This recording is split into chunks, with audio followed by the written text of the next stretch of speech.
Ang sinasabi po ng DOJ ngayon para lubos nilang maimbestigahan para dito sa PI. Hindi na ito People's Initiative daw eh. Sabi ni Senador Bato, PI pa rin. Pero Politicians Initiative. Hindi People's Initiative. Oo. Pero may ibang ibig sabihin ko lang PI. ay iba rin 'yun ha. Sabi ng DOJ attorney, PI nyo!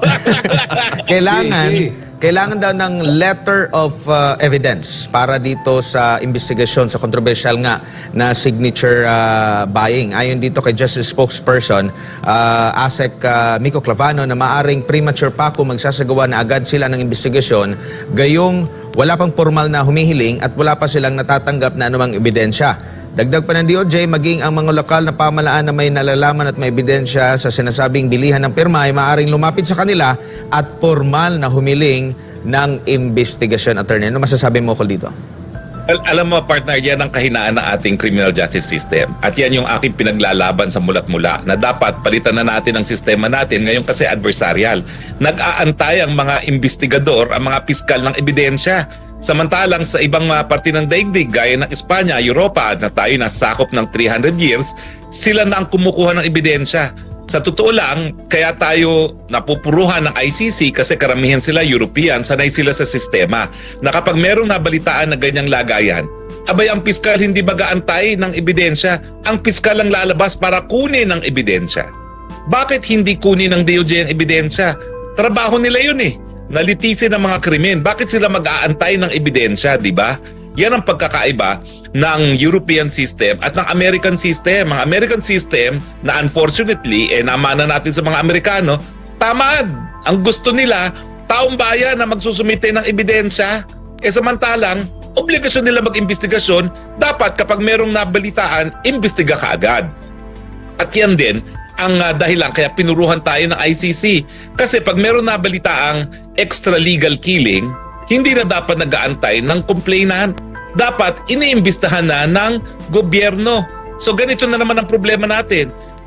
Galing na sa kongresista, senior kongresista, siguro ilang terms na yan sa kongreso, siguro kung 8 term na yan sa kongreso yung si Edsel Lagman, baka nagkakamali pa ako, baka siyam na yan.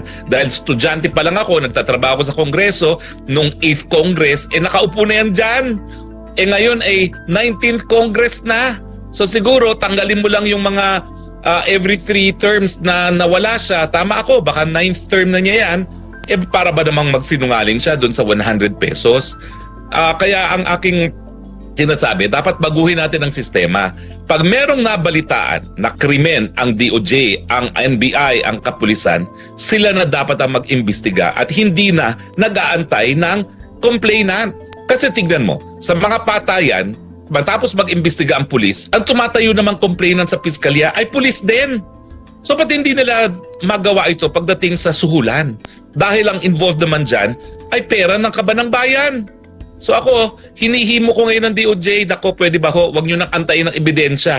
Meron nang naiulat, galing pa sa isang senior member of Congress, siguro po, kayo nang lumabas at kayo nang maghanap ng ebidensya at pag nahanap nyo ebidensya, kasuhan na kaagad ang mga namimili ng boto dahil yan po ay pinagbabawal at pinaparusahan sangayon po sa Omnibus Election Act. Bukod sa DOJ, attorney, dyan mismo sa Kamara, ilan po sa mga mambabatas sa itong mga makakaliwang grupo ay nais pa imbestigahan ito ngang signature buying na nangyayari. Sa tingin mo, anong uusad ba yan? Lalo't alam mo naman, yung mga sinasabi ni Senator Amy Marcos mula mismo sa opisina ng speaker, yung mga staff, no? Lumalabas itong mga issue daw ng signature buying. Tatapatin kita. Tingin ko, hindi gagawin niya ng DOJ. Dahil sa totoo lang, alam naman ng lahat, napakalapit ng mga opisyalis ng DOJ sa ating House Speaker, no? Pero, nananawagan ako sa Ombudsman. Yan po ang dahilan kaya tayo bumuo ng tanggapan ng Ombudsman. Kasi on its own, po pwede sila mag-imbestiga. Ang Ombudsman, hindi kinakailangan mag-antay ng complainant. Nakasaad po sa saligang batas na po pwedeng motu proprio siya mag-imbestiga. Ito po'y napakaseryoso. Sinusuhulan para sa charter change. Ang charter change po ang pinaka-importanting batas, pinakamataas na batas sa ating bayan. At saka, binabo yung sistema ng People's Initiative na dapat sana ay pinapatupad ang people power. Paging, Ombudsman Martires, ito po talaga ang mga bagay-bagay na dapat tinitingnan ng ombudsman, lalong-lalo na kung napaka makapangyarihan ang nasa likod nito. At lalo na ipinigil na ito ng presidente. Kung tama ang ginagawa nila, pipigilan ba ito ng presidente? Yung pagpigil ni presidente, indikasyon na illegal, immoral at ayaw ng taong bayan ang ginagawa nila. At para nga hindi na mauulit ito na talagang pag-abuso sa kapangyarihan, dapat po ito maimbestigahan at mapanagot kahit gaano silang makapangyarihan. Ngayon, dahil sa totoo lang po, kung hindi natin ipatutupad ang batas sa lahat, kung papatupad natin ang batas sa mahihirap lamang, wala na po magtitiwala sa ating sistema ng katarungan. I understand classmate sa Lasal, this former Senator Ralph Recto. Diba, alam mo na. And siya yung ang inaatas sa kanya, inuutos sa kanya ay yung mag-raise ng revenue para sa gobyerno. Sakit sabihin nun. Raise more revenue for the government. And how do you do that? That's usually through taxes, di ba? Si former Senator Ralph Recto kasi siya po ang naglakad ng batas sa VAT. Okay? So, ayan, sabi ni Albert Legislador, Recto is Mr. VAT disaster. Alam mo, para sa akin, VAT, the VAT law at yung imposition ng VAT, yes, it does raise taxes for us. Pero may pangako nun. Dalawa lang kasi silang nakapagsulong nun. Si former Congressman Ezequiel Javier, kasi siya ay tax lawyer, at saka itong si Senator Ralph Recto. Sa totoo lang, mas alam ni Congressman Ezequiel Javier yung tax laws, especially kahit nakapikit, kahit itali yung mga kamay ni Kong Javier, kayang-kaya niyang kaliwat kanan i-explain kung paano lalakad yon. Ang problema, the reason tinanggap natin at the time yung imposition ng VAT ay dahil may pangako yan. Ang pangako is that eventually, babawasan ang income taxes at i-replace siya ng direct taxes. Now, what is VAT? VAT is a direct tax. Direct kasi automatic ang pagbayad mo when you make a purchase. Diba? So, it's included in the purchase price. So, it's easier to collect, mas mahirap dayain, and so on, kasi direct tax siya. Ang filing ng income tax, ang income tax po ay mas mahirap going efficient kasi it relies largely on an honesty system, particularly for those who claim business income or are self-employed. Mahigpit lang doon sa mga employed kasi kayang automatically i-deduct ng employer at ang employer ang magbayad ng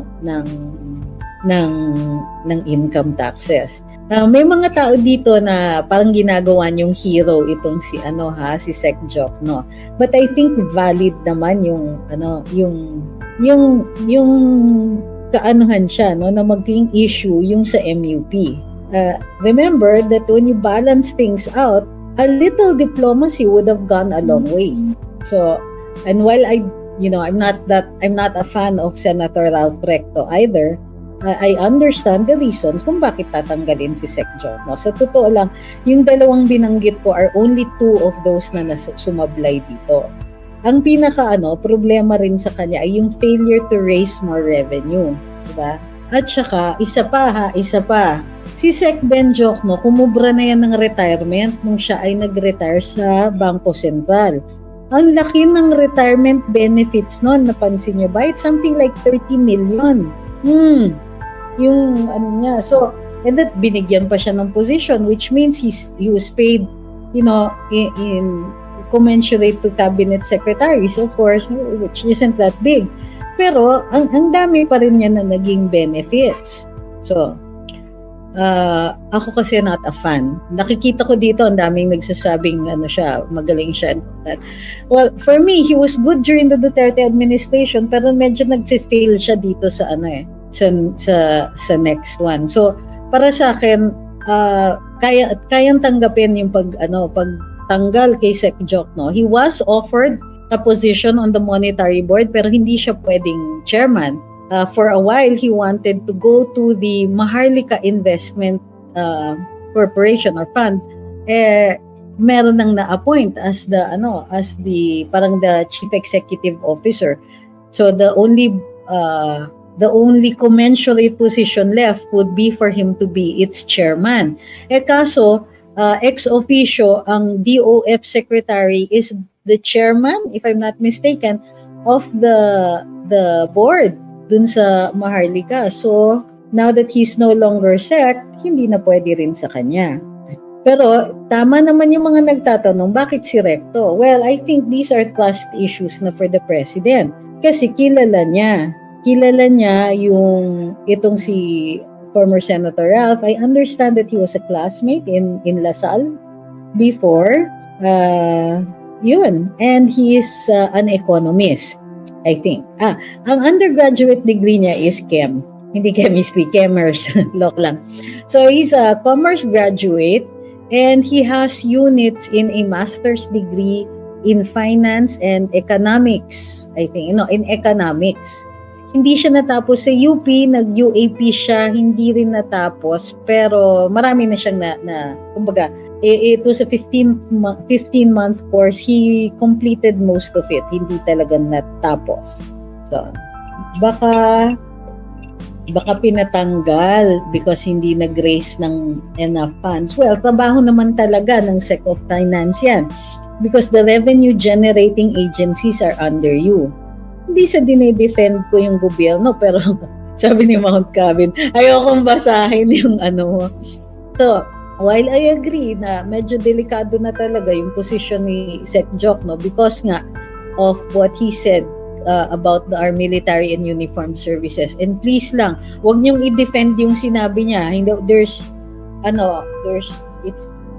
not fair to our uniformed services. Pero tama naman siya dun sa pagsasabi niya dun sa sa price cap. 'Di ba? Tama naman 'yun. Price caps have proven historically they don't work. So medyo nagkagulo doon. But the raising revenue also is an issue, among others. And of course, hindi na rin natin mapagkaila na a lot of the government officials who are in one way or another related to the Duterte administration, natanggal na lahat ng mid-level executive. So, I wouldn't be surprised if that was a factor. I'm not saying it is. I'm saying I wouldn't be surprised if it was. Jonelle Per is asking, sa totoo lang po, kaming sumuporta kay BBM nagsisisi sobra. Pwede ba namin hiramin ng line ni Bea sa movie? Sana si PRRD na ulit. Pwede naman yata. Grabe naman si Facebook user. Kanina pa namin pinag-uusapan dito, naka 41 minutes, tapos tatanungin mo talaga bakit pinalitan si Joc. Ayun nga yung pinag-uusapan dito. Sabi ni Noel Zams, hindi kaya yung Maharlika Investment Fund ang dahilan dito? O ano yung dahilan doon? Yun nga, ano yung dahilan sa Maharlika? He was one of those. Bright idea din niya yun. Bahagi siya dun sa ng idea na yun. Pagsulong ng idea na yun. Sabi ni CRTV, ano naman kaya ang i-tax ni Recto para maka-generate more money? But remember, it will still require legislative action. All revenue bills must originate from